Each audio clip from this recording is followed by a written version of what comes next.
Magandang gabi sa ating lahat. Patuloy pa rin pong epekto ng dalawang weather systems sa ating bansa. Una na dyan ang Intertropical Convergence Zone or ITCZ. Ito po sa katimugang bahagi ng Mindanao. So ito yung linya kung saan nagtatagpo po ang hangin from the northern and southern hemispheres habang patuloy ang paghihip ng easterlies o yung hangin galing sa Pacific Ocean, particularly itong silangan nga at itong nagdadala ng mainit at malisangang panahon pa rin sa ating bansa sa mga susunod na araw na sinasamahan lamang po ng mga pulu-pulu-ulan or pagkidlat, pagpulok. Asahan po natin simula ngayong hapon hanggang bukas sa madaling araw, mataas ang tsansa dito sa mga lugar sa paligid po ng Moro Gulf, kabilang na ang mga probinsya ng Basilan, Sulu, Tawi-Tawi, dito rin po sa may Zamboanga Sibugay, Zamboanga del Sur, hanggang silang bahagi po ng Lanao del Sur and Sultan Kudarat, hanggang dito sa may southern portions, sa may South Cotabato and Sarangani, may mga kalat-kalat na ulan and thunderstorms doon dahil sa ITCZ. Sa natitirang bahagi po ng Mindanao, Visayas, and Luzon, kung mapapansin po nila, meron tayong mga kumpul-kumpul ng ulap na kulay puti dito. Mga thunderstorm clouds po ito na nagdadala ng misang malakas na ulan pero hindi naman po tuloy-tuloy ngayong hapon hanggang bukas ng madaling araw. So aasahan natin sa may Cordillera region may mga thunderstorms dyan as well as bahagi po ng Cagayan Valley. Dito sa may Bulacan, Rizal, Metro Manila nagkaroon na po ng mga paulan ngayong hapon as well as sa bahagi pa ng Camarines Norte, Quezon. Dito rin po sa may Mindoro provinces at ilang bahagi pa ng Visayas. Yan po ay dahil lamang sa easterlies. At base naman sa Climatology Division ng Pag-asa, wala tayong inaasahang bagyo na papasok ng Philippine Area of Responsibility hanggang sa matapos ang buwan ng Abril.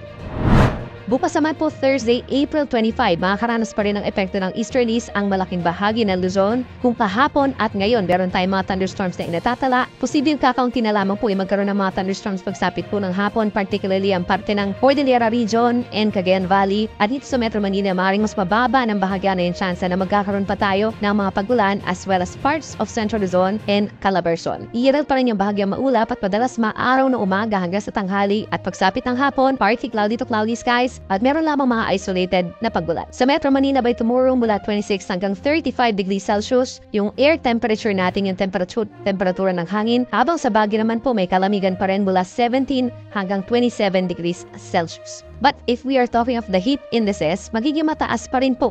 Kahapon, nakapagtala tayo sa Apari Cagayan ng pinakamataas na heat index as of this year na 48 degrees Celsius na siyang sinundan naman sa may Dagupan City with 47 degrees Celsius. By tomorrow, possible pa rin po na marami lugar pa rin na makakaranas ng 42 hanggang 45 degrees Celsius na heat indices. 45 degrees possible po dito sa may areas ng Dagupan and Cagayan habang 46 degrees ang posible naman doon sa may Pili sa Camarines Sur. At ilang lugar pa dito sa may Central Luzon, western side of Calabarzon, Bicol Region, San Jose Occidental Mindoro, Palawan, as well as Cagayan Valley and Pangasinan, magkakaroon din ng delikado or dangerous levels of heat indices.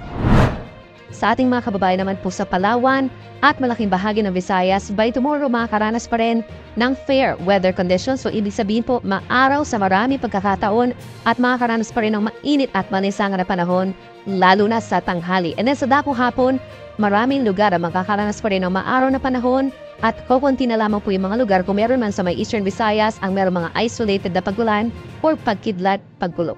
Temperature natin dito sa Metro Cebu mula 27 hanggang 33 degrees Celsius. Sa ating mga kababayan sa Mindanao, maepekto pa rin naman ng Intertropical Convergence Zone or ITCZ by tomorrow dito sa may southern portion, Basilan, Sulu, Tawi-Tawi sa umaga pa lamang makulimlim na as well as South Cotabato, Sarangani at mga nearby areas pa. Then pagsapit po ng hapon hanggang sa gabi, malaking bahagi na po ng Mindanao magiging maulap at sasamahan na rin ito ng mga isolated na mga rain showers, mga light to moderate rains po na hindi naman tuloy-tuloy lalo na sa mga lugar sa paligid ng Moro Gulf. Temperature natin sa Metro Davao 26 to 34 degrees habang mas mainit ang air temperature natin sa may Zamboanga City po hanggang 35 degrees Celsius. But again, in terms of heat indices, magiging mataas pa rin po at delikado ang taas ng heat index dito sa may Palawan, lalo na sa may Puerto Princesa and Aborlan, kayo din sa may Rojas Capiz, Dumangas and Iloilo City sa Iloilo at ilan pang bahagi po ng Samar Province, Tacloban at Eastern Samar and Northern Samar between 42 to 44 degrees Celsius. Para naman sa lagay ng ating karagatan sa mga susunod na araw, wala pa rin tayong nakikitang gale warning or delikadong mga alon na posible mag-uwi sa mga sea travel suspensions. 0.6 or nasa kalahating metro lamang po ang taas sa mga alon sa malaking baybay ng ating bansa. Sa may eastern side or yung facing the Pacific Ocean, nasa 1 hanggang 1.5 metro taas ang mga alon. And for the next 3 days, iiral pa rin sa Luzon ang epekto ng easterlies. Magiging mainit pa rin at malisangan, and then over the weekend, posible ang pagbabalik ng high pressure area sa may North Pacific Ocean na maaaring mag-extend naman dito sa may Cagayan Valley and Cordillera region, so mas kakaunti ang tsansa ng mga pag-ulan. Compared po kahapon at ngayon, mas mababa pa ang tsansa ng mga pag-ulan from Friday hanggang weekend sa malaking bahagi ng Luzon. Iral pa rin yung bahagyang maulap at madalas maaraw na kalangitan, so ibig sabihin magiging mainit pa rin at malinsangan, and worst case scenario pa, unti-unti pang tataas pa yung ating mga temperatures, yung air temperature plus the heat indices. So sa Metro Manila hanggang 36 degrees yung air temperature, heat index could raise up to 44 degrees. Sa Baguio City mananatiling presko pa rin ang panahon, pero sa tanghali medyo umiinit na rin po. Habang dito sa Bicol region, mababa pa rin ang tsansa ng ulan at masisilayan pa rin natin ang Bulkang Mayon. Sa ating mga kababayan sa Visayas, kumpara sa Luzon and Mindanao, pinakakaunti po talaga magiging ulan dito sa may Visayas. Bahagyang maulap at madalas maaraw umaga hanggang tanghali simula po sa Friday